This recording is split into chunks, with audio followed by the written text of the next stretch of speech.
దాదాపు 8,900 గ్రామ పంచాయతీలు ఉంటే అలా 1,400 జనరల్, మిగతా అన్ని కూడా బీసీలకు వచ్చినాయి. బీసీలకు వచ్చిన కొన్ని కులాలు మాత్రమే సర్పంచ్ సంఖ్య ఉంది. మరి మిగతా కులాలకు ప్రాతినిధ్యం ఎందుకు లేదు? మిత్రులారా, తెలంగాణ వ్యాప్తంగా ఎలక్షన్లు ఎప్పుడా అని చెప్పేసి ఎదురు చూస్తున్న తరుణం ఇది.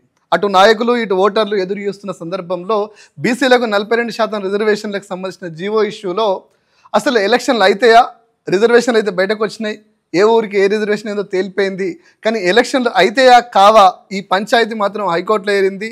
హైకోర్టులో అసలు ఏం జరుగుతుంది, ఆ కేసు వేసినటువంటి మాధవరెడ్డి ఏం చెప్తుండో తెలుసుకునే ప్రయత్నం చేద్దాం.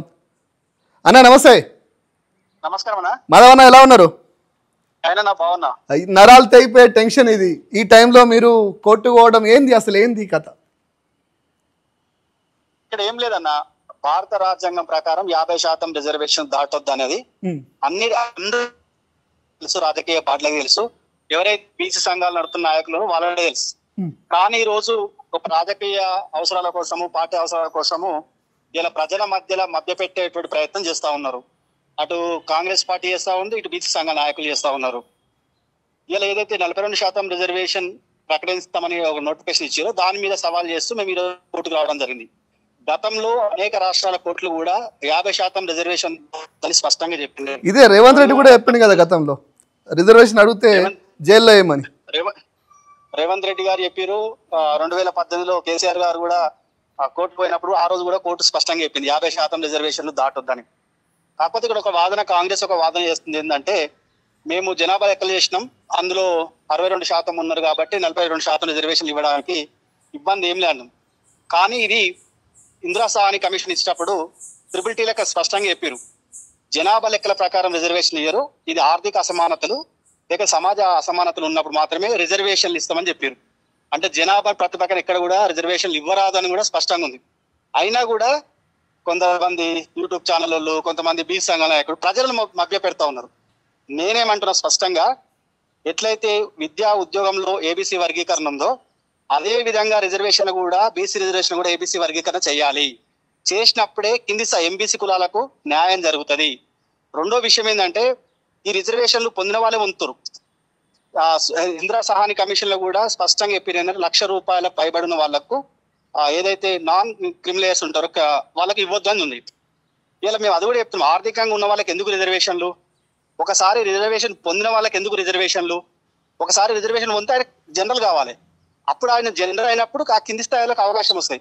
ఇట్లా కాకుండా ప్రతిసారం రిజర్వేషన్ పొందిన వాళ్ళే పొందుకుంటా, రిజర్వేషన్ అనుభవించిన వాళ్ళు అనుభవిస్తుంటే ఎన్ని సంవత్సరాలకు పూర్తి స్థాయిలో రిజర్వేషన్ అమలైతే అది మేము అడుగుదామని వచ్చినాం కోర్టును. అంటే ఇప్పుడున్న పరిస్థితి వేరు. 2018లో 396 జీవో తెచ్చి కేసీఆర్ హైకోర్టు వేస్తే హైకోర్టు ఆల్రెడీ కొట్టేసింది. కానీ ఇది ఇప్పుడు సుప్రీంకోర్టులో ఉంది కదా, సుప్రీంకోర్టులో ఉండగా హైకోర్టు దీనికి వ్యతిరేకంగా తీర్పిస్తా అనుకుంటురా మీరు?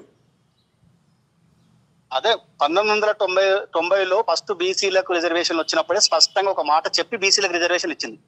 1992లో Indira Sawhney case versus Indian చేసినప్పుడు ఇందిరా సాహ్ని లో ఏ విధమైనటువంటి రిజర్వేషన్ కల్పించినా 50% రిజర్వేషన్లు దాటవద్దు అని స్పష్టంగా చెప్పించింది.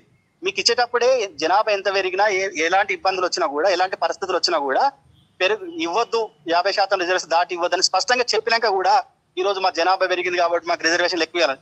జనాభా పెరిగితే రిజర్వేషన్లు ఇవ్వరు. ఆర్థిక అసమానతలు, సమాజ అసమానతలు పెరిగినప్పుడు మాత్రమే రిజర్వేషన్ ఇస్తారు.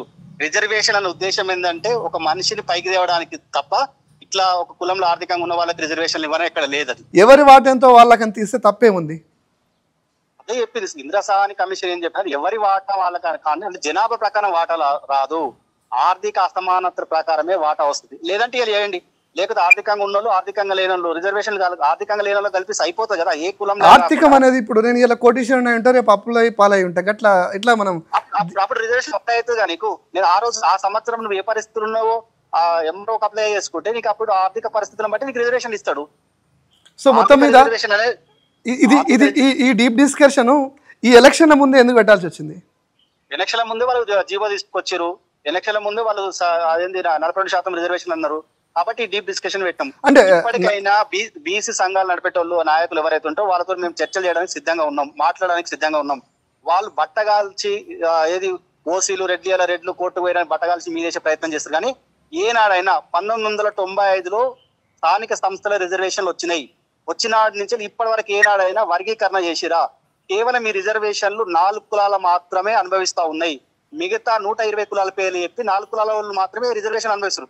మీరు గత సంవత్సరంలో పోయిన సర్పంచ్ ఎన్నికలలో దాదాపు 8,900 గ్రామ పంచాయతీలు ఉంటే అలా 1,400 జనరల్, మిగతా అన్ని కూడా బీసీలకు వచ్చినాయి. బీసీలకు వచ్చిన కొన్ని కులాలు మాత్రమే సర్పంచ్ సంఖ్య ఉంది. మరి మిగతా కులాలకు ప్రాతినిధ్యం ఎందుకు లేదు? మరి వాళ్ళకి ఎందుకు వాళ్ళకి కూడా ప్రాతినిధ్యం కావాలి అన్నప్పుడు ఏబీసీ వర్గీకరణ జరగాలి. ఏబీసీ వర్గీకరణ జరిగినప్పుడే కింది స్థాయి కులాలు కమ్మరి, కుమ్మరి, సాకలకు, మంగళలకు, ఎంబీసీ కులాలు ఏవైతున్నాయో వాళ్ళకి న్యాయం జరుగుతుంది. వాళ్ళకి న్యాయం జరగాలంటే వర్గీకరణ జరగాలి. ఈ పంచాయతీ 2 ఏళ్ల ముందు నుంచి ఆల్రెడీ కాంగ్రెస్ ప్రభుత్వం హామీ ఇచ్చినాక, కాంగ్రెస్ ప్రభుత్వం అధికారంలోకి వచ్చినాక మీరు ఎందుకు స్టార్ట్ చేయలేదు? రేపే ఎలక్షన్ నోటిఫికేషన్ వస్తుందనగా ఇవాళ ఈ పంచాయతీ ఈ పంచాయతీ ఎవరు స్టార్ట్ చేయాలి? స్థానిక సంస్థలలో ఏబీసీ వర్గీకరణ జరగాలని ఎవరు చేయాలి? ఆ బీసీ సంఘాలు నడిపే నాయకులు అడగాలి. మా బీసీలు అని చెప్తావు, సంఖ్యాబలం చెప్తారా, 120 కులాలు అని చెప్తారా? మరి 120 కులాలకు ప్రాతినిధ్యం జరగాలి అన్నప్పుడు వాళ్ళకి ఎట్లా విభజిస్తే బాగుంటది, ఎట్లా వాళ్ళకు న్యాయం జరుగుతుందని ఆలోచన చేసిరా? ఒకరోజు కూడా వేయలే. ఈ సమాజంలో అసమానతలు పోవాలంటే, అందరూ ఆర్థికంగా ఎదగాలంటే, అన్ని కులాలు ఆర్థికంగా ఎదగాలంటే ఏబీసీ వర్గీకరణ జరగాలి. ఇప్పుడున్న నరాలు తెగిపోయే ఉత్కంఠ భరితంలో అంత డీప్ చర్చ జరగకపోవచ్చు. కోర్టు తీర్పు ఎలా ఉండబోతుంది? కోర్టు ముందుకు వెళ్ళాం. గతంలో అయితే దాదాపు అన్ని తీర్పులు కూడా 50% రిజర్వేషన్ దాటొద్దని స్పష్టంగా ఉంది. ఇప్పుడు కూడా అదే వస్తుంది. తమిళనాడులో జయలలిత ఆధ్వర్యంలో 69 నడుస్తుంది కదా, అది 9వ షెడ్యూల్లో పెట్టారు. 9వ షెడ్యూల్ పెట్టి చేసినప్పుడు అది జరిగింది. ఇక్కడ మన 9వ షెడ్యూల్ పెట్టలేదు, ఆ విధమైనటువంటి రిజర్వేషన్లు జరగలేదు. అంటే కాంగ్రెస్ వాళ్ళకు చిత్తశుద్ధి లేదు, బీజేపీ సపోర్ట్ చేసే పరిస్థితి లేదు. కానీ ఇప్పుడు షెడ్యూల్ 9లో పెడితే మీకు ఇబ్బంది లేదు. షెడ్యూల్ 9 పెట్టినప్పుడు చర్చ జరుగుతుంది కదా. ఆర్థిక పరమైన రిజర్వేషన్ ఇవ్వమని చెప్తున్నాం, ఒక కులపరంగా రిజర్వేషన్ ఇవ్వద్దని చెప్తున్నాం. ఒక కులంలో దాదాపు 20% మంది ఆర్థికంగా ఉంటారు, 80% వాళ్ళు పేదలు ఉంటారు. కానీ రిజర్వేషన్ పదాలు కేవలం 20% ఉన్న వాళ్ళు మాత్రమే పొందుతారు. 80% ఉన్న పేదవాళ్ళు పొందట్లేదన్న బాధ. మీరు ఎక్కడైనా చేయండి, సర్వే చేయండి. లేకపోతే నేను ఏమంటున్నా స్పష్టంగా చెప్తా ఉన్నా, ఒక్కసారి నేను సర్పంచ్ అయితే, ఎంపీటీస్ అయితే నాకు ఈ అవకాశం కోల్పోవాలి. కానీ నేనేం చేస్తా, వచ్చే రిజర్వేషన్ నేను ఆర్థికంగా ఉన్నా కాబట్టి నేనే పోటీ చేస్తా. ఇది బీసీలను అడిగినట్టు ఓ వివేకును, వాళ్ళ కొడుకును, వాళ్ళ అన్నను, వాళ్ళ తమ్ముని, వాళ్ళ నాయనని అడగలవా? నేను బీసీ రిజర్వేషన్ గురించి మాట్లాడుతున్నా కాబట్టి ఇలా బీసీ గురించి.